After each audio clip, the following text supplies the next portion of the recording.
Today our topic is how to control our mind. మన mind అని మనం అనుకునేటప్పుడు దాన్ని ఎందుకు కంట్రోల్ చేయాలి? కంట్రోల్ చేయడం వల్ల మనకు ఉపయోగమా లేక నష్టమా? ఆ విషయాన్ని మనం ఈ వీడియోలో చూద్దాం. అసలు మైండ్ అంటే ఏంటి?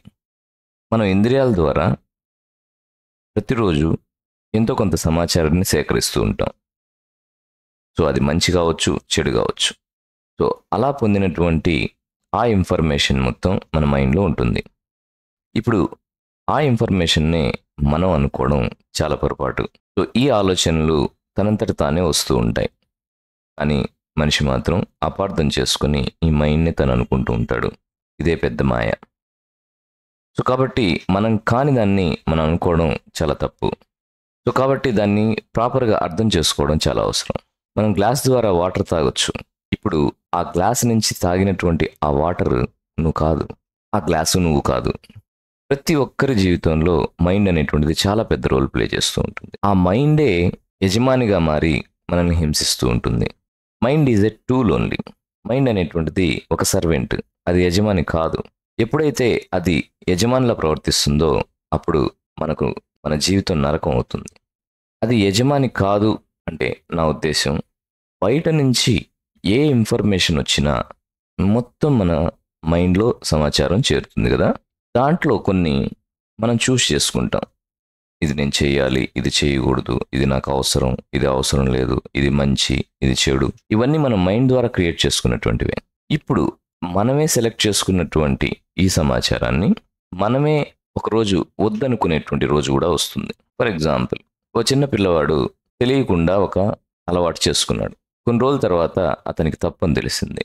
అప్పుడు ఆ అలవాటుని తను వద్దనుకుంటున్నాడు. సో ఆ వద్దనుకున్నటువంటి అలవాటు ఎలా మానుకోవాలి అతనికి అర్థం కాదు. ఆల్రెడీ అలవాటు చేసుకున్నాడు. ఈ క్లౌడ్స్తో ఎటువంటి సంబంధం లేదు, వస్తూ ఉంటాయి, వెళ్తూ ఉంటాయి. Sky is permanent, clouds is not permanent. Like that only thoughts is not permanent, consciousness is permanent. చూసేవాడు ఒకడు ఉన్నాడు. మైండ్లో ఎప్పుడు అదే ఆలోచన వస్తూ ఉంటుంది. తద్వారా తను చేయడానికి ఇష్టపడతాడు.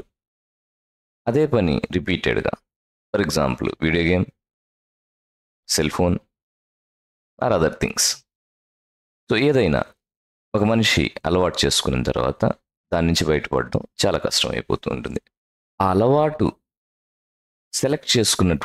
చూస్ చేసుకున్నటువంటి వ్యక్తివి నువ్వు. బయట నుంచి వచ్చేటువంటి సమాచారం ద్వారా నువ్వు సెలెక్ట్ చేసుకున్నా అనే విషయాన్ని ఫస్ట్ అబ్జర్వ్ చేయాలి.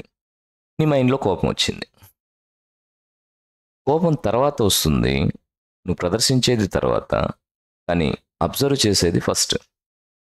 ఆలోచన ఫస్ట్ వస్తుంది, తర్వాత ప్రదర్శన దాని గురించి మనం చేస్తాం. అలాగే మనం ఏదన్నా తినాలనిపిస్తుంది, ఆ తర్వాత తినడానికి యాక్షన్లోకి దిగుతాం. అంటే thought first, action next. So ఎవరైతే రోజు ఈ ఆలోచనల్ని అట్లీస్ట్ ఒక 5 to 10 minutes గమనించడం మొదలు పెడతాడో అప్పుడే మన జీవితం మన చేతిలోకి వస్తుంది. అంటే మైండ్ కంట్రోల్ మన చేతిలోకి వస్తుంది. ఆలోచనే నేను అనుకున్నటువంటి వాడు మాయలోనే బతుకుతాడు. ఆలోచన అనేటువంటిది ఒక ఇన్ఫర్మేషన్ యొక్క సమూహం కాబట్టి దాంట్లో మంచి, చెడు, నిన్ను ఆనందపరిచేవి, నిన్ను దుఃఖపరిచేవి అన్ని ఆలోచనలు మైండ్లో వస్తూ ఉంటాయి. వాటిని నువ్వు అనుకుంటే ఎలా? అది ఎంత పెద్ద పొరపాటు. సో కాబట్టి ఆలోచనలు నువ్వు కాదనేటువంటి క్లారిటీ ఫస్ట్ మనలో ఉండాలి. ఆ తర్వాత నెక్స్ట్ మీరు చేయాల్సినటువంటి పని ఆలోచనల్ని కంట్రోల్ చేయకూడదు. ఇది చాలా ఇంపార్టెంట్. అందరూ నా మైండ్ నన్ను సతాయిస్తుంది కాబట్టి దీన్ని కంట్రోల్ చేయాలి. కంట్రోల్ చేయడం ఈక్వల్ టు ప్రెషర్ని పెంచడమే. కాబట్టి దానివల్ల ఎటువంటి మానసిక ఆనందం మీరు పొందలేరు. కాబట్టి మీ మైండ్ని ఎట్టి పరిస్థితుల్లో కంట్రోల్ చేయకూడదు. మీరు మైండ్ని అబ్జర్వ్ చేస్తూ ఉండాలి. జస్ట్ నువ్వు వాచ్ చేస్తూ ఉండాలి. కోపం వచ్చింది, వెళ్ళింది, కోరిక వచ్చింది, వెళ్ళింది, అనుభూతులు వచ్చాయి, వెళ్ళాయి. ఇదంతా కూడా జస్ట్ లైక్ ఏ పాసింగ్ క్లౌడ్స్. ఎలాగైతే క్లౌడ్స్ స్కైలో వెళ్ళిపోతూ ఉంటాయో, ఇప్పుడు ఫర్ ఎగ్జాంపుల్ కోపం వచ్చింది అని మనం చూస్తున్నాం కదా. మరి చూసేవాడు ఎవరు?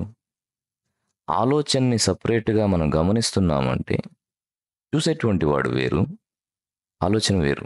క్లియర్గా అర్థమవుతుంది కదా. ఆలోచన వచ్చింది మనకు అర్థమవుతుంది కదా. సో ఆలోచన సపరేటు, చూసేవాడు అంటే అనుభవించేవాడు సపరేట్. నిద్రలో ఒక కల వచ్చింది. ఆ కలను నువ్వు అబ్జర్వ్ చేస్తున్నావు. అంటే నీకు తెలుస్తూ ఉంది. అంటే ఏంటి? నువ్వు దాన్ని టచ్ చేయకుండా అంటే దానిలో ఇన్వాల్వ్ కాకుండా జస్ట్ సీయర్‌గా ఉన్నావు. అంటే ఒక స్క్రీన్ మీద ఫిల్మ్ ఎలాగైతే ప్లే అవుతుందో, అలా ప్లే అవుతున్నటువంటి విషయాన్ని నువ్వు చూస్తున్నావు. ఎంత ఇంపార్టెంట్ ఈ విషయం. సో, ఇలా చూసేవాడికి మాత్రమే మైండ్ కంట్రోల్‌లో వస్తుంది. అది ఒక రోజులో జరగదు. డైలీ మీ ఆలోచనలు మీరు అబ్జర్వ్ చేస్తూ ఉండాలి. ఏది మంచి? ఏది చెడు? ఇప్పుడు నేనేం చేయాలి? ఇది నాకు అవసరమా? అవసరం లేదా? అన్నిటినీ మనం చాలా క్షుణ్ణంగా ఆలోచించే ఆలోచనలో కూడా మనల్ని వేధించేటువంటి ఆలోచనలేంటి? మనల్ని ఆనందింపజేసేటువంటి ఆలోచనలుంటాయి. సో, ఏది మనం పట్టుకోకూడదు. ఏదొచ్చినా అంటే దుఃఖపరమైనటువంటి ఆలోచనలొచ్చినా మనం విడిచిపెట్టాలి. ఆనందకరమైనటువంటి ఆలోచనలొచ్చినా దాన్ని పట్టుకోవడానికి ట్రై చేయకూడదు. జస్ట్ పాసింగ్ క్లౌడ్స్ వెళ్తూ ఉండాలి. ఈ అవగాహన మీకొచ్చినట్లయితే మెల్లగా మీ మనసులో ఒక శూన్యత వ్యాపిస్తుంది. ఆ శూన్యమే మీ జీవితంలో గొప్ప మార్పుని తీసుకొస్తుంది.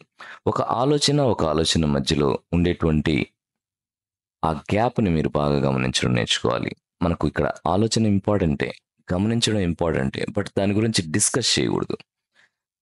దానికి సపోర్ట్ ఇవ్వకూడదు. అది కంటిన్యూగా అలా ప్రవహిస్తూ ఉండాలి. దీన్ని మంచి, దీన్ని చెడు అని మీరు ఆలోచనలకి ఒక స్టాంప్ వేయకూడదు. జస్ట్ అబ్జర్వ్ చేయాలి. ఇలా చేసేటువంటి ప్రాసెస్‌లో మీకు ఒక శూన్యత, ఒక గ్యాప్, ఒక ఖాళీ ఏర్పడుతుంది.